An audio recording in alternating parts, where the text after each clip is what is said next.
Hi everyone, welcome back to Julia's story.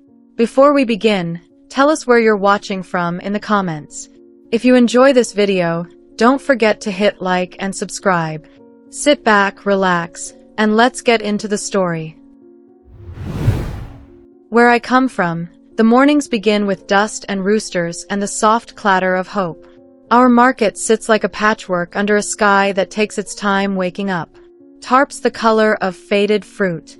Stalls made from whatever the last storm did not carry away. Spices in tin bowls that never seem to empty. The smell of fried bananas warming oil and the whisper of woven baskets rubbing against each other as women carry the day on their hips. I was threading my way through it all with a bundle of mending tucked beneath my arm and a handful of coins tied into the edge of my shawl. My job was simple. Pick up 2 large dresses and 2 small shirts, turn them into something that fit the person who could not afford anything better. I stitched at night by the glow of a borrowed lamp and delivered in the morning before the sun got mean. I liked the quiet certainty of needle and thread. Most things in my life frayed if you looked at them too long. Fabric at least had the courtesy to tell you where it was weak. That was the morning the car arrived. It slid into the square without apology, black paint swallowing light, air humming around it like the market had suddenly remembered how rich people breathe. The vendors went quiet the way people do when they are waiting to see if a storm is for them or for the next village over. I stood still with a spool of thread pressed against my palm, watching a crown of dust settle back to the ground.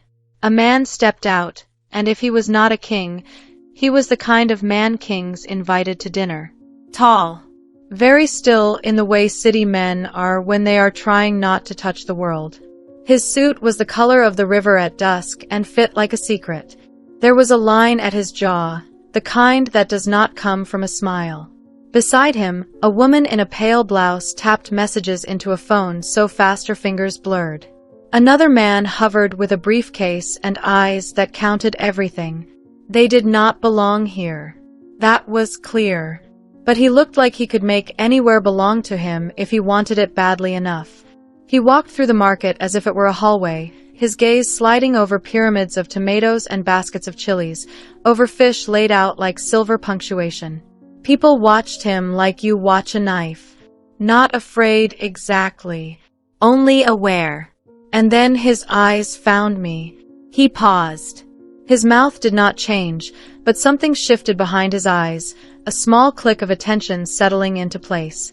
The woman in the pale blouse glanced up, followed his line of sight, and studied me with a quick calculation that made my skin feel too tight. I looked down on purpose, as if I had dropped a stitch, as if this man had not just cut a doorway in the morning and stepped through it. I could still feel his gaze, warm and steady, like a hand held inches from a cheek. The assistant clicked her tongue, annoyance disguised as efficiency, and whispered his name. Ethan.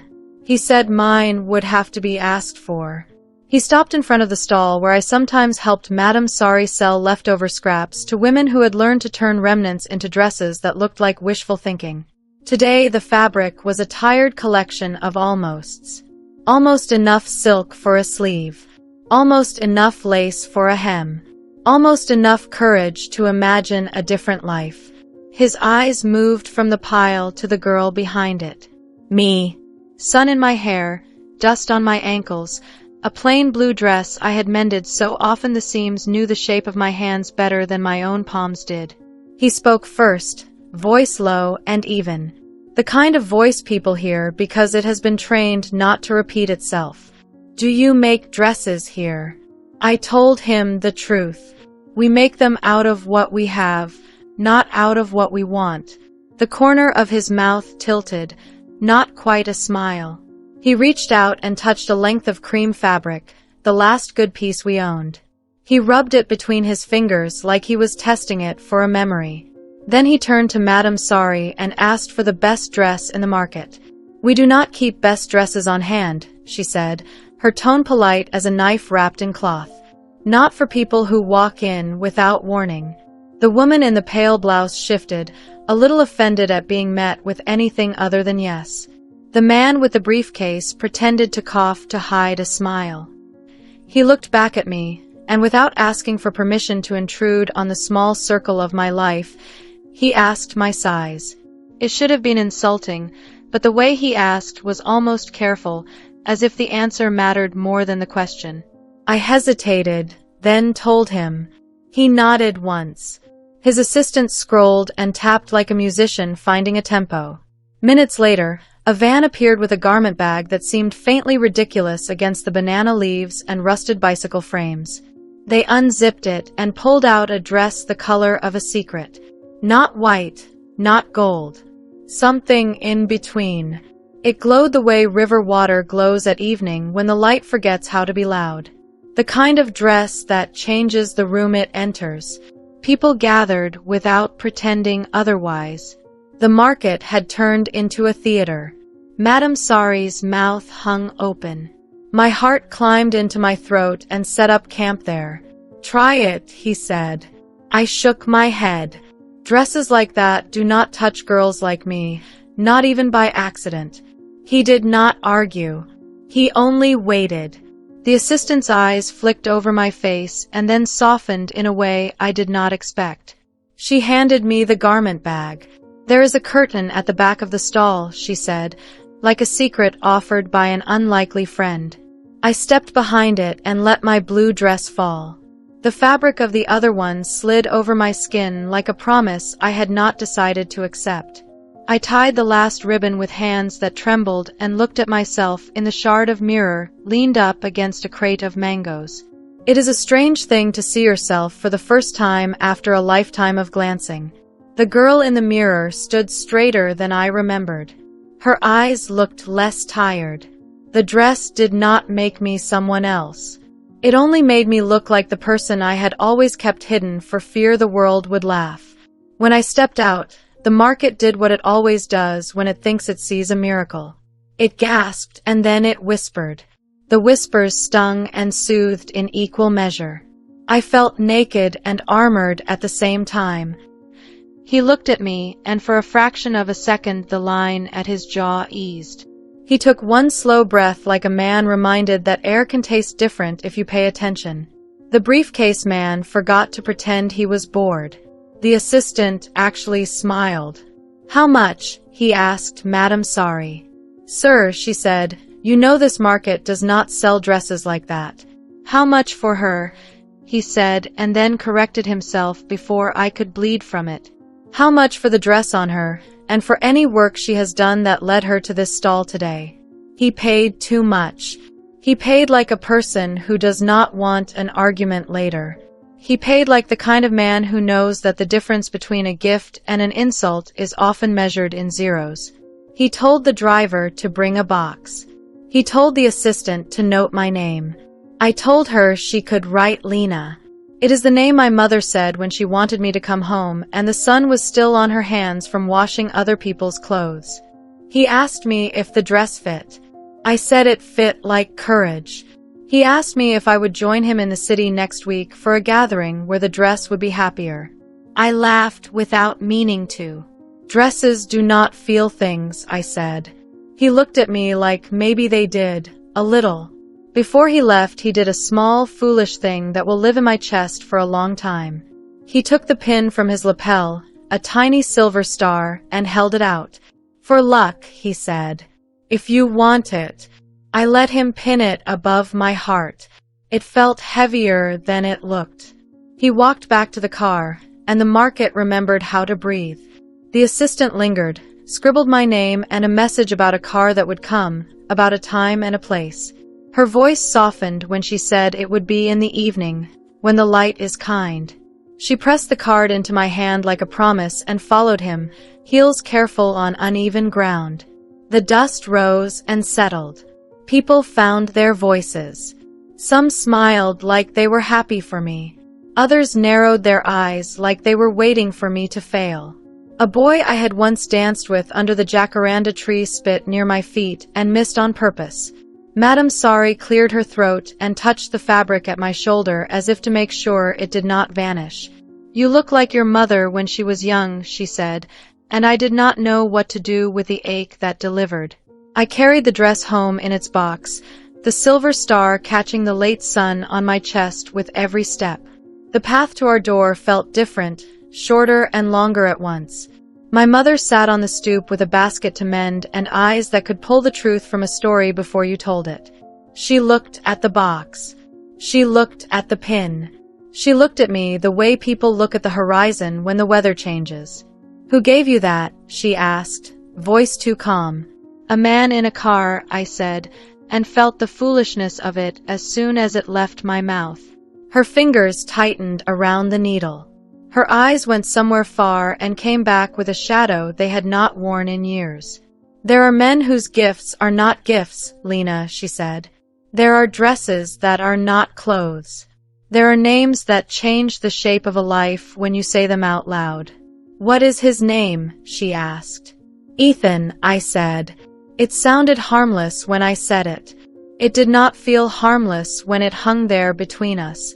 She blinked once, slow. The needle slipped and pricked her thumb. A bead of red rose like a warning. She pressed her lips together and did not bleed on the fabric. "We will speak more later," she said. "Not now.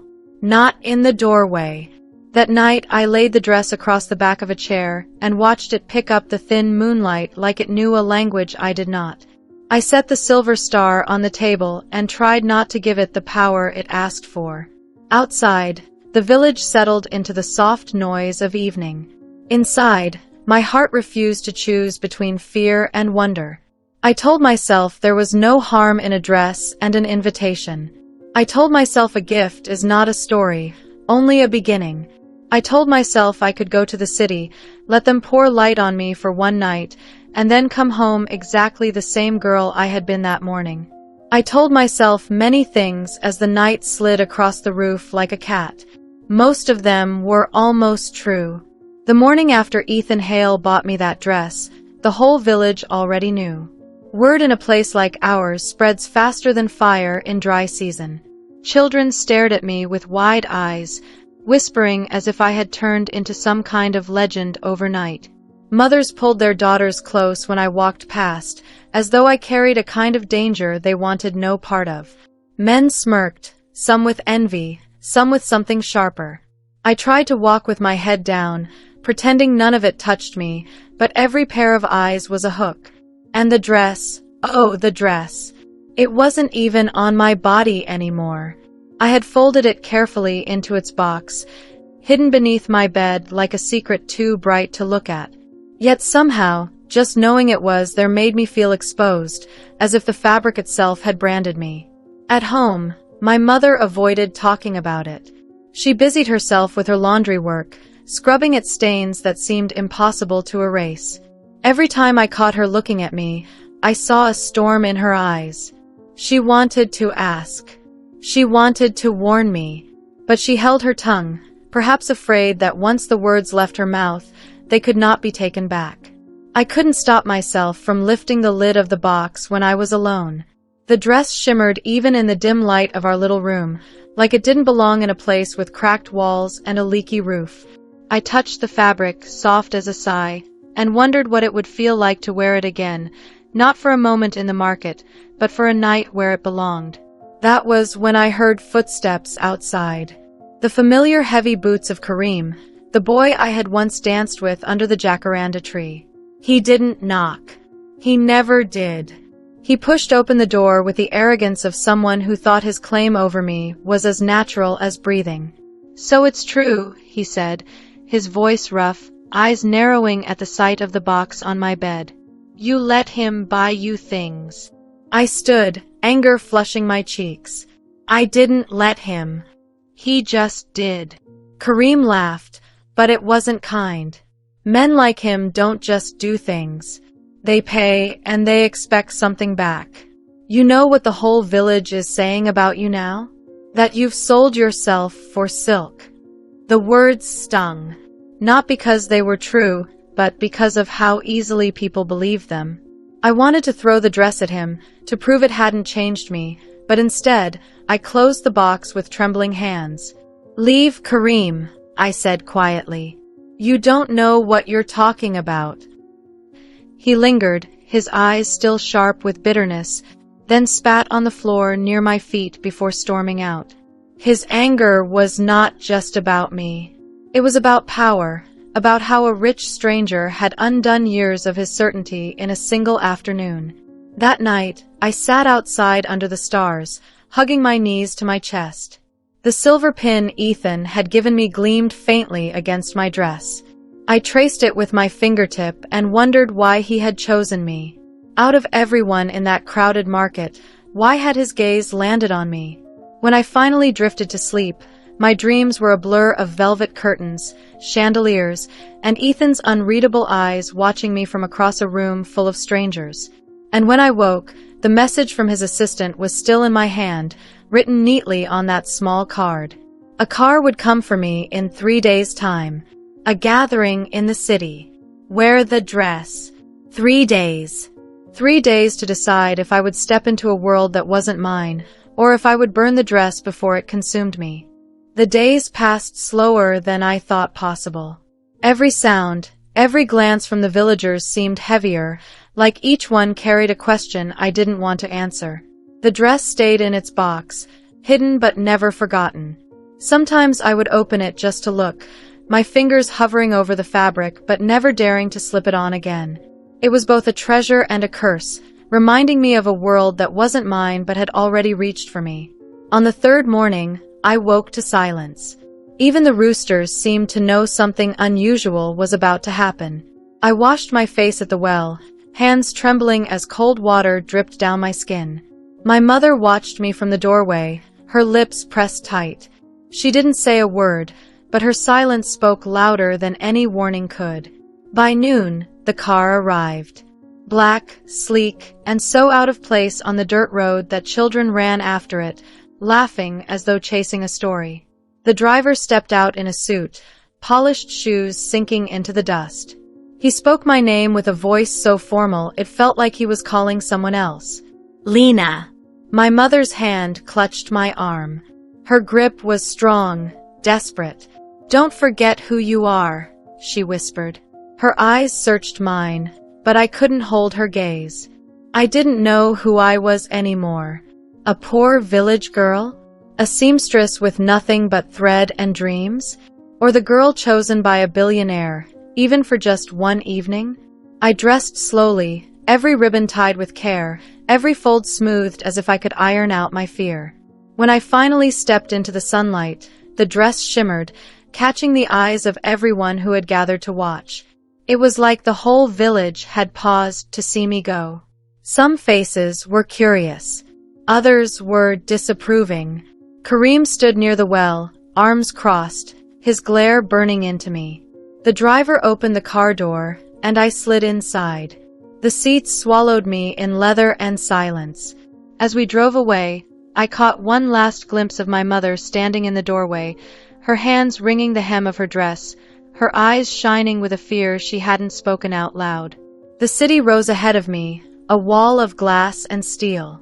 Lights flickered even before the sun had set, and the air buzzed with an energy so different from the quiet rhythms of my village. I pressed my hand to the window, watching buildings blur past, my reflection trembling in the glass. When the car finally stopped, it was in front of a hotel so tall it seemed to scrape the stars. A red carpet stretched out like a river of fire, and cameras flashed at the people walking into the golden light of its entrance. My heart hammered in my chest. I didn't belong here. I knew it. Everyone would know it. And then, through the crowd, I saw him. Ethan Hale. He stood at the top of the steps, perfectly composed in his tailored suit, his presence drawing the kind of attention no amount of money could buy. But his eyes were searching, scanning the crowd, until they landed on me. The world seemed to pause. I stepped out of the car, the dress catching the light, and every camera turned. The gasps, the flashes, the murmurs of voices, they all blurred into nothing. There was only Ethan, watching me like I had just stepped into a role I wasn't supposed to play, and for the first time, I wondered if he regretted choosing me at all. Yet, as I climbed those steps, his gaze didn't falter. If anything, it grew sharper, almost unreadable. And I realized, this was only the beginning. The moment I stepped into the hotel's ballroom, it was like entering another world. The chandeliers hung heavy with crystals, scattering light across the polished marble floor. The air smelled faintly of champagne and roses, and everywhere I turned, people shimmered in jewels and silk. They spoke in low voices, their laughter crisp, as though they had been born knowing exactly how to move in this world. I, on the other hand, felt like a shadow that had accidentally wandered into the light. Ethan was beside me in an instant, his hand brushing mine as if to remind me I wasn't alone. "You look perfect," he murmured, but his voice was calm in the way that made me wonder if he was speaking more to himself than to me. I wanted to believe him, to let the words sink into my skin, but the stares around us made it impossible. I caught snatches of whispers. "Who is she? Where did he find her? She doesn't belong here." Ethan led me further inside, introducing me to men in sharp suits and women dripping in diamonds. Each smile they gave me was as fragile as glass, and I could almost hear it cracking under the weight of their judgment. I kept my own smile fixed, though my hands trembled against the folds of my dress. Then the orchestra began to play, soft violins filling the room like a spell. Ethan turned to me, his eyes steady. "Dance with me," he said. My heart jumped. "I don't know how," I whispered. His lips curved, the faintest smile. "Then let me teach you." Before I could protest, he guided me onto the floor. His hand pressed gently against my back, the other clasping mine, and suddenly the music was all around us. He moved with effortless grace, and I followed, stumbling at first, then letting his strength carry me. Step by step, the world outside our little circle faded. For a moment, it felt like we were the only two people in the room. I should have been terrified, but instead I felt something else. Alive. As we turned, my gaze caught on two women standing near the edge of the dance floor. They were watching us intently, whispering to each other. I couldn't hear their words, but I saw the way their eyes widened, recognition sparking in their faces. One of them gasped softly, her hand flying to her mouth, as if she had just seen a ghost. A chill slid down my spine. Ethan noticed too. His jaw tightened, his grip on me firming for just a moment before he pulled me closer, spinning us further into the crowd, away from their stares. His face was unreadable, but his eyes, sharp, restless, betrayed him. I wanted to ask, to demand what they had seen in me that caused such shock. But Ethan leaned down, his lips brushing my ear as he whispered, "Keep dancing." So I did, though my heartbeat no longer matched the music. And all the while, the whispers around us grew heavier, as if the secret I didn't yet know was already circling closer, waiting for its moment to strike. The music ended, but the tension didn't. As the orchestra's last note faded, Ethan bowed slightly, his hand lingering against mine before he released me. The ballroom erupted into applause, though I couldn't tell if it was for the dance or for the spectacle of watching a billionaire twirl a girl who clearly didn't belong. I smiled, but my lips felt stiff, my cheeks aching with the effort. My eyes darted toward the women who had been whispering. They were gone. It shouldn't have mattered, but the image of their shocked faces kept replaying in my mind like a warning I didn't understand. Ethan guided me off the floor, through clusters of guests who glanced at us like we were pieces in a puzzle they couldn't solve. He introduced me to more people, spoke with smooth ease about business, politics, fortunes that turned on a signature. I nodded where I had to, laughed when someone told a joke, but inside I was elsewhere, still trapped in that moment when those strangers had looked at me as if they knew me. When we finally slipped away to a quieter corner, I couldn't keep the question inside. "They recognized me," I said softly. Ethan's expression didn't change, but his eyes flickered, just for a second. "People in this world think they recognize everything," he replied coolly. "That's not what I mean," I pressed. "They knew me, but I don't know them." His gaze locked onto mine, steady and unreadable. "Lena, you don't need to concern yourself with whispers. Tonight is about you enjoying yourself." Let me worry about everything else." The way he said it should have soothed me, but it didn't. It felt like a door slamming shut. I wanted to push, to demand answers, but something in his eyes stopped me, something sharp and guarded, as if he were holding back more than just words. Later, when he stepped away to speak to an older man near the balcony, I wondered. The ballroom felt like a maze, filled with laughter and champagne glasses clinking like bells. I slipped into a hallway lined with portraits of men in suits and women in pearls, all framed in gold. Their painted eyes seemed to follow me as I moved. That's when I heard it, two voices, low but urgent, echoing from the end of the hall. I paused, hidden behind a tall vase of orchids, and listened. "Can't believe he brought her here," one woman hissed. "Does he even know who she is?" "Of course he does," the other replied. Why else would Ethan Hale, of all people, suddenly take interest in a girl from nowhere? It's not charity. It's blood. My stomach twisted. Blood. Before I could move, the sound of footsteps approached. I hurried back into the ballroom, my pulse racing. Ethan's eyes found me instantly, scanning my face as if he knew I had heard something. He excused himself from the conversation and came to my side, his hand brushing my arm with a touch that felt too careful, too measured. "Is everything all right?" he asked. I forced a smile, though my voice trembled. "Yes, perfect." But inside, nothing felt perfect. The dress I wore suddenly seemed heavier, like it carried a weight I didn't understand. The kindness that had once felt like a gift now seemed like a game. And the man who had bought me that dress, who had brought me into his glittering world, was keeping secrets that clung to the edges of every glance, every word he didn't say. And I was determined to find out why. The gala stretched on like an endless performance, glitter and laughter hiding cracks I was just beginning to see.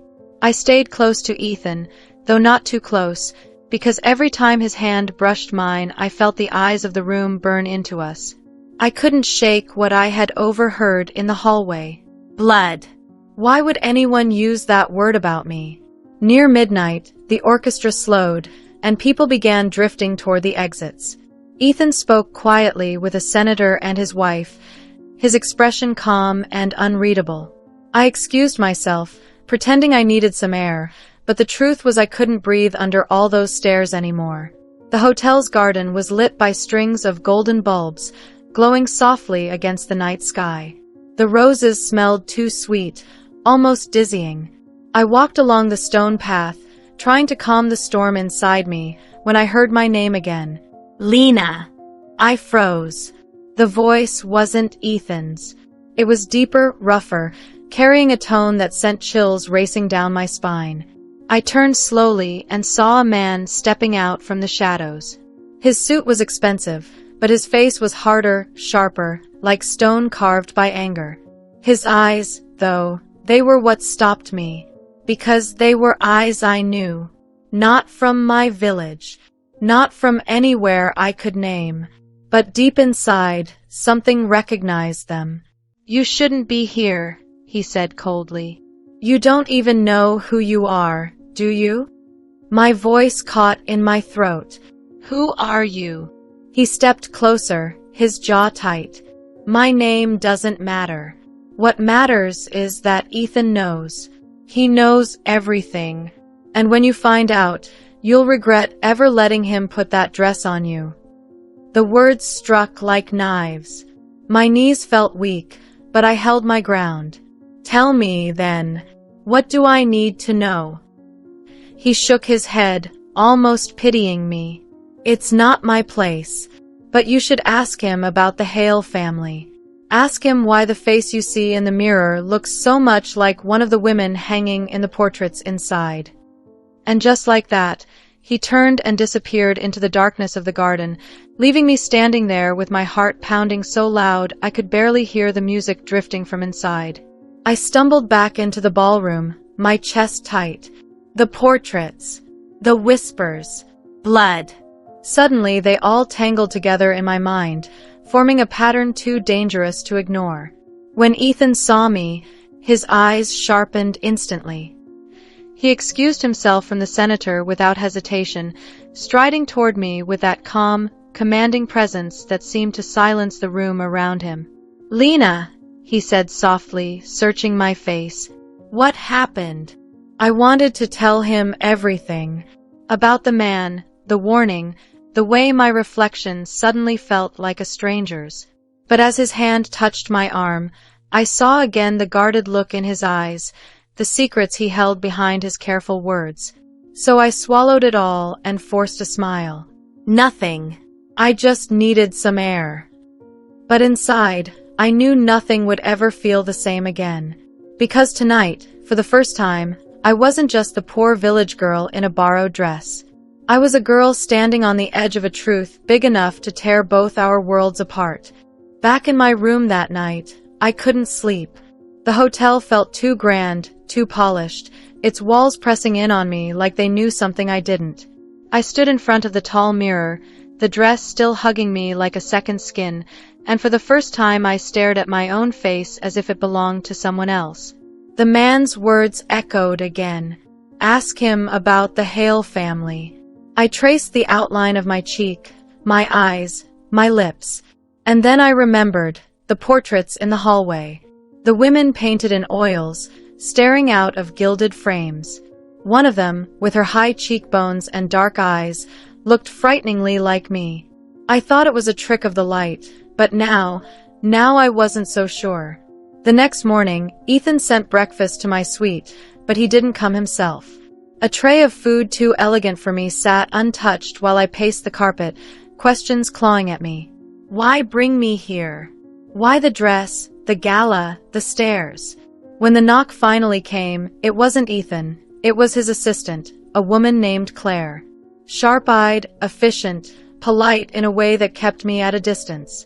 "Mr. Hale had an early meeting," she said smoothly, though her eyes flicked over me with something like suspicion. "He asked me to make sure you had everything you needed." I wanted to ask her. Claire surely knew more than she let on. But before I could speak, she added quickly, "He'll return this evening. He'd like you ready for another dinner. More private this time." Her tone suggested warning, though her words didn't. After she left, I slipped out of the suite. My heart raced as I retraced my steps down the hallway lined with portraits. And there she was, the woman whose face mirrored mine. I stood frozen, staring up at her painted eyes. Her nameplate read, Elena Hale, 1962 to 1999. Elena. I whispered it aloud, and something inside me shivered. A voice broke the silence behind me. "You see it too, don't you?" I spun around. It was one of the women from last night, the one who had gasped when she saw me dancing with Ethan. She was older up close, her diamonds flashing under the hallway light, her expression tight.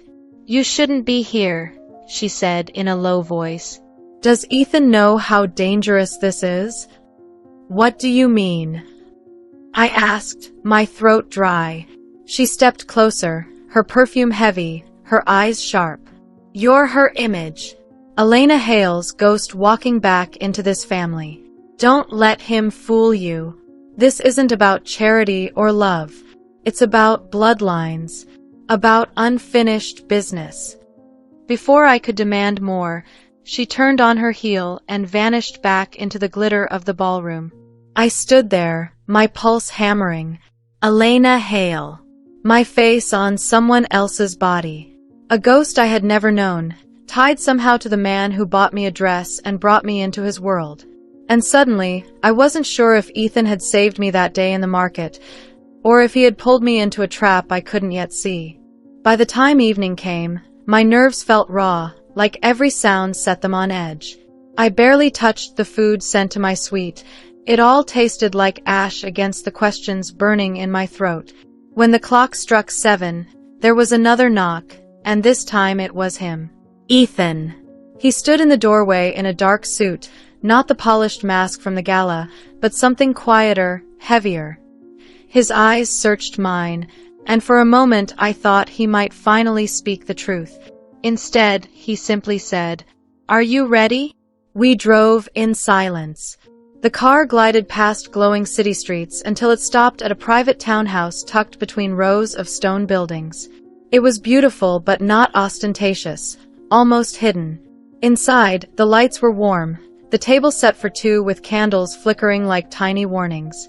"I thought it would be easier without all the eyes," Ethan said as he poured wine into crystal glasses. Easier. That was one word for it. My heart thudded as I sat across from him, the candlelight catching shadows on his face. The meal passed slowly. Steak, roasted vegetables, fine sauces I barely tasted. I wanted answers more than food. And when I couldn't take it anymore, I finally spoke. "Who was Elena Hale?" I asked. His hand froze halfway to his glass. For the first time since I'd met him, Ethan looked unprepared, his calm mask cracking just enough for me to see the storm beneath. "Where did you hear that name?" he asked quietly. "In the portraits, and from the people at the gala." My voice wavered, but I held his gaze. "They said I look like her. They said this isn't about kindness, that it's about blood." Silence stretched between us, heavy as stone. Ethan leaned back in his chair, his jaw tightening. Finally, he set his glass down and exhaled, a sound filled with years of weight. "Elena Hale was my mother," he said. The words struck me like a slap. My chest tightened, my mind scrambling. "Mother. She died when I was young," he continued, his voice low. "She was complicated. The family still talks about her like she's a legend, a ghost haunting our name. And yes, you look like her. Too much like her." That's why they stared. I swallowed hard, my palms damp. "But why me? Why bring me here? Why the dress? Why any of this?" His eyes softened, but not with ease. More like sorrow. "Because when I saw you in the market that day, for a moment, I thought I was seeing her. A second chance. And then I realized you weren't her. You were you. And that terrified me more than anything else." My breath caught. His confession felt like a door unlocking, but behind it was something even darker. "Ethan," I whispered, "what are you not telling me?" His gaze locked on mine, sharp, unflinching. "The truth, Lena, is that you were never supposed to be part of this world. But now that you are, I don't know if I can let you go." The candles flickered, shadows bending across the walls. And in that moment, I realized the most dangerous thing in the room wasn't the secrets. It was the way my heart still wanted to trust him. The next morning, I woke in a haze, Ethan's words from the night before circling my thoughts like a storm. "You were never supposed to be part of this world. But now that you are, I don't know if I can let you go." I dressed quietly and slipped out of the suite. The townhouse had been suffocating with its secrets, and I needed air. But instead of the city streets, I found myself agreeing when Claire arrived to take me somewhere important. She said Ethan had arranged it, though he wasn't coming himself. We drove past glass towers and busy avenues until the buildings thinned, replaced by sprawling estates. Finally, we stopped before a mansion that rose out of the land like something out of another time. Stone walls, iron gates, windows that seemed to stare down with cold judgment. "This is the Hale estate," Claire said, her tone clipped. "The family home." My chest tightened. The gates opened slowly, almost reluctantly, and the car rolled up the long driveway lined with ancient trees. The air felt heavier here, as if the mansion itself carried the weight of every secret whispered within its halls. Inside, the silence was overwhelming. Marble floors stretched beneath my feet, chandeliers glittered above, and portraits lined every wall. Faces of men and women long gone, but still watching. And there, at the end of the corridor, hung the largest painting of all, Elena Hale. Her eyes seemed alive in the canvas, her lips pressed in the same almost smile I'd seen in my own mirror. I stepped closer, my breath catching. It was like looking into another version of myself, one trapped in paint, in history. A voice startled me. You truly are her reflection. I turned sharply. An older man stood near the doorway, his suit perfectly pressed, his hair silver but his posture strong. His eyes, though, were sharp as knives. I'm Richard Hale, he said, his tone calm but chilling. Ethan's uncle. I didn't move. I didn't speak. He studied me, then added, Do you know why he brought you here? I shook my head slowly. Because you are the key to everything he can't control, Richard said. The family tried to bury Elena's mistakes, her affairs, her secrets. But you are proof that some ghosts don't stay buried. His words sank into me like ice. Proof. Ghosts. Mistakes. I opened my mouth, but before I could speak, Ethan appeared at the end of the hall. His voice was firm, low, dangerous. That's enough, Uncle. Richard smiled thinly, stepping back. Careful, boy. Secrets don't vanish just because you wish them to. And with that, he disappeared into another room, leaving silence in his wake. Ethan's eyes found mine. His jaw was tense, his shoulders rigid. You shouldn't have come here. I swallowed hard, my gaze darting back to the portrait.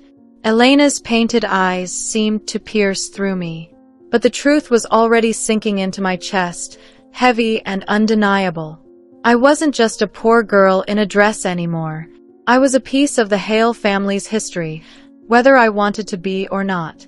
I stood frozen in the grand hallway, Elena Hale's painted eyes drilling into me, Ethan's words slicing through the silence. You shouldn't have come here. My breath caught in my throat. Every part of me wanted to demand answers, but fear gripped me. Fear that whatever truth waited was something I could never unhear. Ethan stepped closer, his hand brushing mine, his voice low. Lena, listen to me. None of this, none of you, is an accident. When I first saw you, I thought it was fate playing a cruel trick. But the more time I spent with you, the more I realized. His words faltered. His eyes softened, almost breaking. I didn't just see her. I saw someone I wanted to protect. He stopped, his chest rising and falling unevenly. Someone I love.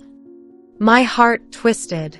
His confession was everything I had secretly hoped for, yet it came wrapped in secrets too sharp to hold. Then tell me, I whispered, my voice trembling. Why do I look like her? Why do they call me Proof? Ethan's jaw clenched. He glanced at Elena's portrait before meeting my eyes again. Because Elena wasn't the woman everyone thought she was. She lived two lives, one inside this mansion, one outside. She loved someone else. Someone the family swore to erase. And when she died, everyone believed the bloodline ended with her. The air thinned around me, the words crashing into my chest. I shook my head slowly, barely able to speak. Are you saying? Yes, Ethan said firmly. You are her daughter, Elena Hale's child, which means you are one of us. The world tilted. My knees nearly gave out. Suddenly every stare, every whisper, every painted face in the hallway made sense. I wasn't just some poor girl Ethan had lifted from the market. I carried the Hale blood, the very thing they had tried to bury. Tears stung my eyes. So all of this, the dress, the gala, the mansion, it wasn't because of me. It was because of her. No, Ethan said sharply, stepping closer. His hand cupped my cheek, warm and desperate. At first, yes, maybe. But now it's only because of you. Lena, I don't care about their rules, their history, their empire. I care about you. And I know I shouldn't. I know this makes everything more complicated, but I can't stop. I don't want to stop. The candlelit room seemed to shrink until there was only him and me. My chest ached, torn between anger and longing, truth and desire. His love felt real, but it stood on the ruins of secrets too heavy to ignore. I didn't know what tomorrow would bring, the Hale family's fury, the world's judgment, or the danger of belonging to a legacy I had never asked for. But as Ethan's hand lingered on my face and his eyes begged me to believe him, one thing became clear. This was no longer just a story of a billionaire and a poor village girl. It was the beginning of something far more dangerous, far more consuming. And for better or worse, my heart had already chosen to walk into the fire with him. The mansion loomed behind me as I stood at the gates, the night air sharp in my lungs. I should have run, left that place, left him, left the twisted web of secrets that had ensnared me. But every step away felt impossible, as if an invisible thread pulled me back to Ethan. The truth had changed everything. I wasn't just Lena, the poor girl from a forgotten village. I was Elena Hale's daughter, heir to a name drenched in power and shadows. And Ethan, he was the man who had found me, pulled me into his world, and shattered the line between duty and desire. When he joined me at the gates, his hand slipped quietly into mine. He didn't say anything, and neither did I. Words felt useless now, too fragile for what we carried between us. His silence wasn't cold. It was a vow, a dangerous promise that whatever storm came next, he wasn't letting me face it alone. Somewhere deep inside, I knew the Hale family wouldn't accept me. I knew Richard's warnings were only the beginning, that more secrets would rise like ghosts clawing out of the earth. But I also knew this. For the first time in my life, I wasn't invisible. I wasn't small. I wasn't powerless. Ethan had given me more than a dress. He had given me a place in a story much larger than my own. And whether that story ended in love or ruin, I couldn't turn back now. As the gates closed behind us and we stepped into the waiting car, I whispered the words I hadn't dared say aloud before. I'm not afraid anymore. Ethan looked at me, his jaw tight, his eyes blazing with something between pride and fear. You should be, he said softly. Then he squeezed my hand, as though daring the world to try and tear us apart. And just like that, I understood. This wasn't an ending. It was the beginning of a love strong enough to burn, even if it consumed us both.